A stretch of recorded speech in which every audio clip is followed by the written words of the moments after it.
Sony announces a contest for free PS5 consoles. This is a strange article and a strange contest. Apparently, they're gonna be hidden around the web. Okay. Called treat codes, which it sounds delicious actually. Now that I think about it.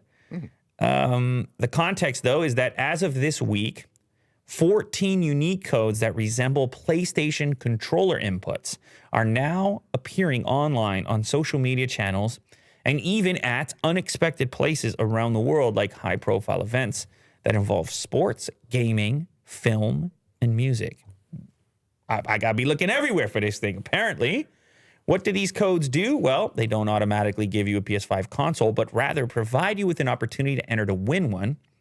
And as PlayStation points out, this means finding every code will give you 14 opportunities to enter the contest.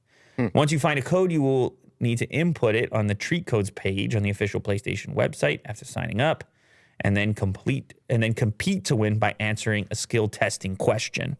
That's a lot of steps for me to win a PS5. I know they're hard to come by. Yeah, it still seems But it could be like a cool, I don't know, if somebody's into some kind of wild goose chase. But if these things are appearing in the real world, how can they be everywhere that these codes are?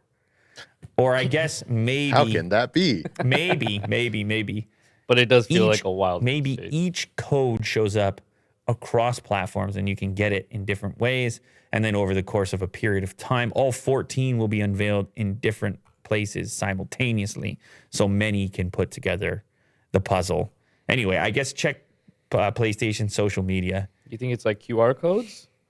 No, they said that the codes are based on a PlayStation controller and the inputs. So I'm guessing like the different buttons. Right. Yeah. Right. Okay. Cool.